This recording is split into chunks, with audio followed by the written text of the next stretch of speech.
अशोक, आपका रुख करते हुए, क्योंकि जाहिर तौर पर मीटिंग की शुरुआत हो चुकी है। ये अनौपचारिक इनफॉर्मल मीटिंग जिस तरह से आप बता रहे हैं, कब तक ये चलने वाली है और आज दिन भर का कार्यक्रम क्या रहने वाला है प्रधानमंत्री का? क्योंकि हमने सुबह से उस पर भी चर्चा नहीं करी है और इसके साथ ही हम अपने दर्शकों को ये भी बताना चाहेंगे कि क्या तैयारियां हैं शाम की, क्योंकि वो वक्त, वो लम्हा 7:15 बजे का जब प्रधानमंत्री शपथ ग्रहण करेंगे, उसके लिए कई दिनों से वहां पर ग्राउंड वर्क किया जा रहा है। क्या है वो ग्राउंड वर्क?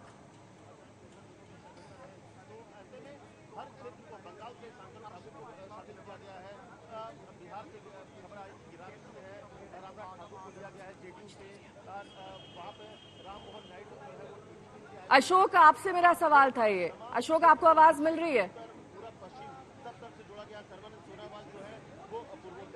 ठीक है, अशोक को मेरी आवाज नहीं पहुंच रही है, दोबारा उनसे कनेक्ट करने की कोशिश करेंगे। हिमांशु, क्या तैयारियां हैं, क्या ग्राउंड वर्क है शाम के भव्य समारोह के लिए, और इतने बड़ी संख्या में वहां पर अतिथि मौजूद रहने वाले हैं, उनको लेकर क्या तैयारियां दिख रही हैं?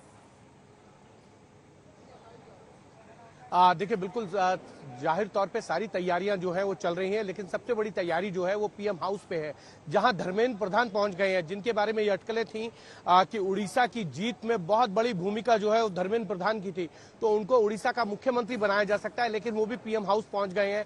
वो इस वक्त जो है वर्तमान में शिक्षा मंत्री है देश के, और स्किल डेवलपमेंट मंत्रालय उनके पास है, वो पहुंचे हैं। गजेंद्र सिंह शेखावत जो जल शक्ति मंत्री हैं वो भी वहां पहुंच गए हैं। नित्यानंद राय वहां पहुंचे हैं। ये तमाम वो चेहरे हैं जो पूर्व में सरकार में मंत्री हैं, वो भी वहां पहुंच चुके हैं। लेकिन जो सवाल आपका है, राष्ट्रपति भवन में तैयारियां हैं, लगभग 5000 से ज्यादा जो है वो गेस्ट वहां रहेंगे।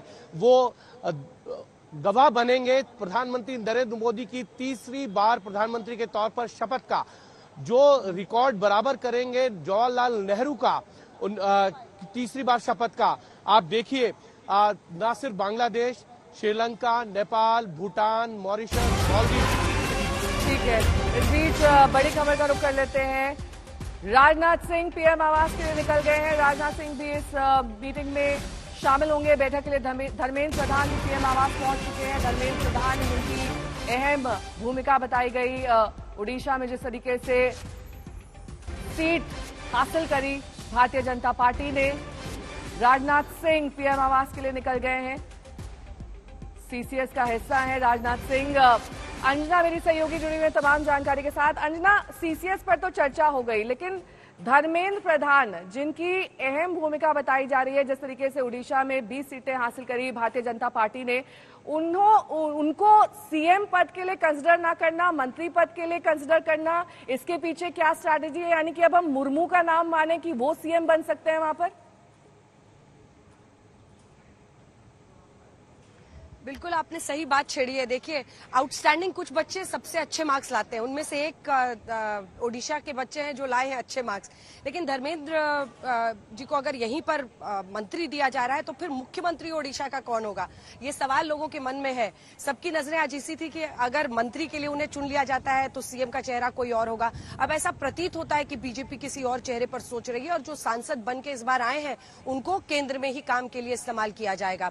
धर्मेंद्र प्रधान का यहाँ पर पहुंचना एक बड़ा संकेत है, लेकिन 20 आउट ऑफ 21 मार्क्स लाने वाले ओडिशा के लिए मुझे लगता है कि मंत्री पद भी उतना ही जरूरी है, क्योंकि अगर आप देखें तो कोऑर्डिनेशन को लेकर कैसे प्रधानमंत्री हर जगह डबल इंजन की सरकार की बात करते हैं, तो वो एक यूएसपी होगा। लेकिन आपने इससे पहले कार्यक्रम की बात की थी, तो पूरा डिटेल्ड प्रोग्राम एक बार मेरे पास है, अपने दर्शकों को बता देते हैं। आज सुबह से ही प्रधानमंत्री का आपने देखा होगा, वो राजघाट गए, उसके बाद से सदैव अटल, वो अटल जी की समाधि पर गए, वहां पर उन्होंने फ्लोरल ट्रिब्यूट दिया। आज शाम 7 बजे राष्ट्रपति भवन के लिए प्रधानमंत्री रवाना होंगे। लगभग 7:08 पर वो राष्ट्रपति भवन पहुंचेंगे, और उसके बाद 7:19 से जो शपथ ग्रहण समारोह है उसकी शुरुआत होगी, और मेरे जानकारी के मुताबिक 9:20 तक ये 2 घंटे का पूरा होगा, क्योंकि आप अंदाजा लगा लीजिए जितने मंत्री पहुंच रहे हैं, अगर 2-2, 3-3 मिनट भी सबके लिए लगता है तो अच्छा खासा वक्त लगेगा। और उसके बाद 9:30 बजे राष्ट्रपति, उपराष्ट्रपति और जितने हेड ऑफ स्टेट्स हैं उनके साथ रात्रि भोज सबका होने वाला है। जैसा कि हिमांशु बता ही रहे थे, तमाम जो पड़ोसी मुल्क हैं उनके राष्ट्राध्यक्ष यहाँ पर पहुंचे हैं, चाहे वो नेपाल हो, बांग्लादेश हो, श्रीलंका हो, मॉरिशस हो, मालदीव्स हो, और वो रात्रि भोज का आयोजन लगभग 9:30 बजे के बाद होगा। तो कुल मिलाकर देखिए, अब ये जो मंत्रिमंडल है उसमें अभी तक अगर आप देखिए तो फर्स्ट टाइमर्स, कुछ दिलचस्प चेहरों में एक चिराग पासवान का चेहरा होगा। जीतन राम मांझी सीएम बने थे और अब देखिए वो मंत्री भी बन रहे हैं, तो कुछ जो फर्स्ट टाइमर्स हैं उनका पूरा नजरिया इंटरेस्टिंग है। लेकिन दूसरी तरफ अगर आप देखिए तो ओल्ड एक कंटिन्यूटी भी दिखती है नया, पिछले वाले जो मंत्रिमंडल था प्रधानमंत्री का उसमें कंटिन्यूटी भी दिख रही है, जब आप तमाम वो जो बड़े चेहरे थे वो सभी के सभी वहां पर पहुंचते दिख रहे हैं। नेहा, ठीक है, मैं लौटूंगी आपके पास। अशोक का रुख कर लेते हैं। अशोक, आपको मेरी आवाज मिल रही है? जी जी अशोक, राजनाथ सिंह अब से कुछ ही देर पहले पहुंचे हैं, निर्मला सीतारमण वहां पर पहुंच गई हैं। इसके साथ ही ये कहा जा रहा है कि धर्मेंद्र प्रधान की वहां पर मौजूदगी है। 2-3 ऐसे नाम हैं यहां पर अशोक जिनको लेकर संशय था, लेकिन अब क्योंकि वो वहां प्रधानमंत्री आवास पर मौजूद हैं, इसलिए अब स्थिति स्पष्ट होती दिखाई दे रही है कि उन्हें मंत्री पद मिल रहा है। बिल्कुल, निर्मला सीतारमण के नाम को लेके चल रहा था कि शायद वो इस बार मंत्रिमंडल में शामिल नहीं होगी, उनका पोर्टफोलियो वो नहीं रहेगा, और जयशंकर, ये तमाम लोग यहाँ पहुंच चुके हैं। इसका मतलब ये कि इनको मंत्रिमंडल में शामिल होना है, इसीलिए उनको बुलाया गया है। उन्हीं लोगों को बुलाया गया है जो मंत्रिमंडल में शामिल होंगे। प्रधानमंत्री उनके साथ चाय पे, अक्सर कहा जाता है कि चाय पे बुलाया प्रधानमंत्री ने। तो ठीक है, मैं रोकूंगी आपके पास। आपको इस बीच बड़ी खबर आ रही है। बड़ी खबर सांसद हर्ष मल्होत्रा को लेकर है, जो कि पीएम आवास पहुंच गए हैं। दिल्ली से ये पहला नाम सामने आया है जिन्हें मंत्री पद दिया जा रहा है। हर्ष मल्होत्रा का नाम सामने आया है, इन्हें मंत्री पद दिया जा रहा है। ये पीएम आवास पहुंचे हैं इस मीटिंग के लिए। 11:30 बजे इस मीटिंग की शुरुआत होनी थी मंत्री पद के लिए। दिल्ली से हर्ष मल्होत्रा।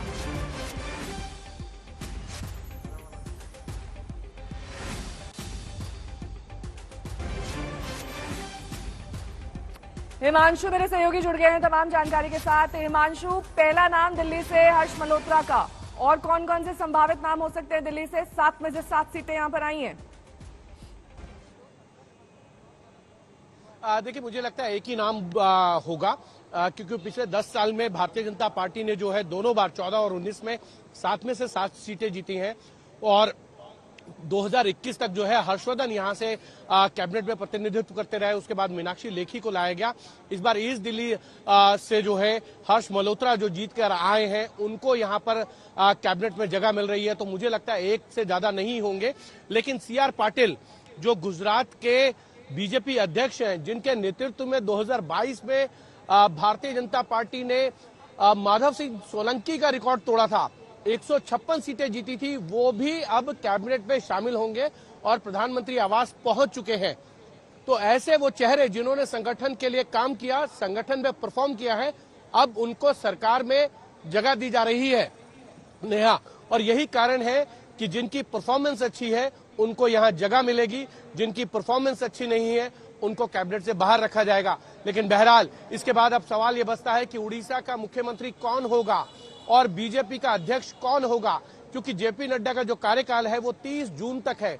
यानी कि अब भारतीय समय आ गया है इस कैबिनेट के बाद कि भारतीय जनता पार्टी का अगला अध्यक्ष कौन होगा। तो मुझे लगता है जल्द ही इस पर आपको एक बड़ी खबर जो है अंजना का रुख कर लेते हैं। परफॉर्मेंस बेस्ड कार्डर होने वाला है ये पूरा का पूरा जो कुनबा अब सामने आ रहा है। इसमें परफॉर्मेंस तो होगा ही अंजना, लेकिन गठबंधन की मजबूरियां भी होंगी, और उसमें सबसे पहला नाम आपने ललन सिंह का भी बताया, और भी कई नाम हैं जो इस वक्त मजबूरी के तहत लिए जाएंगे।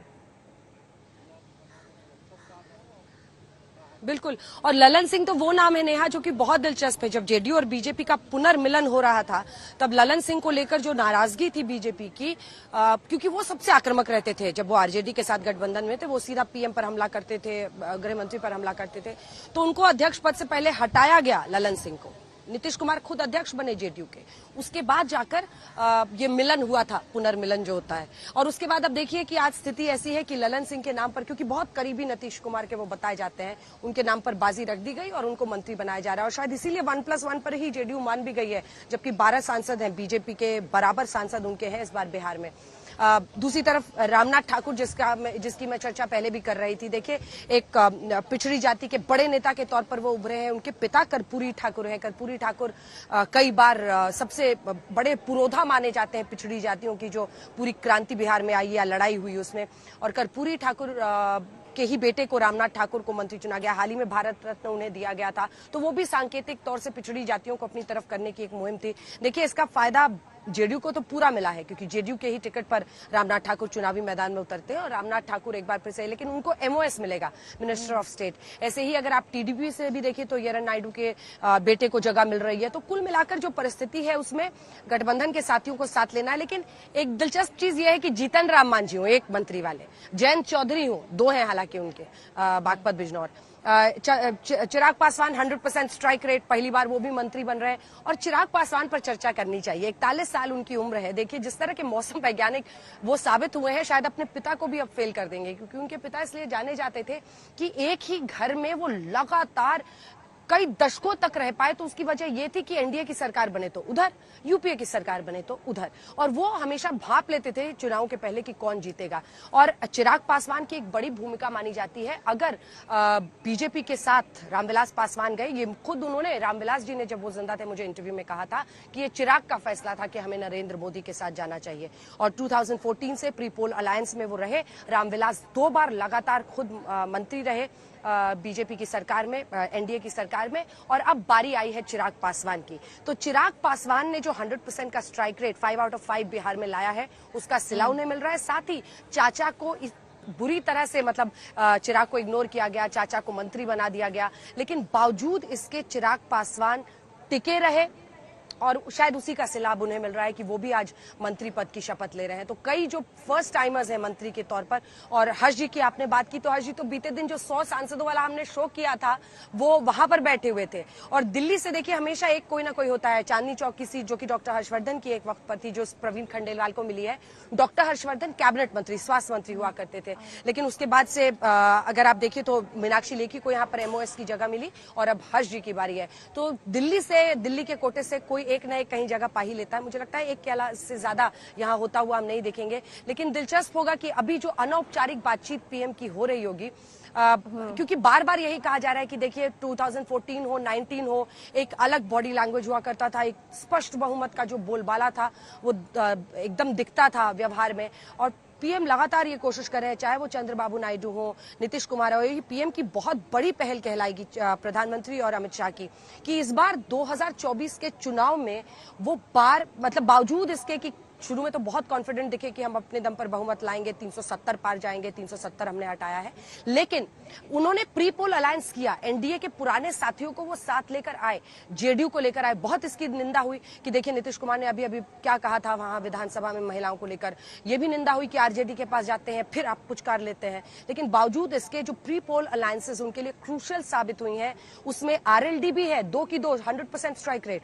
जेडीयू तो है ही, 12 सीटें जीत कर लाया है। टीडीपी उनके लिए क्रूशियल है, क्योंकि न सिर्फ यहां पर उनकी सरकार अगर बन रही है तो ये 12 जेडीयू के और 16 टीडीपी के क्रूशियल है। इसी के साथ टिपरा मोथाओ, जो पुराने साथियों को एनडीए के वापस लाने का फैसला था, वो मुझे लगता है कि सबसे बड़ा और सही दाव साबित हुआ है, जिसकी वजह से आज ये स्थिति बन रही है। नेहा।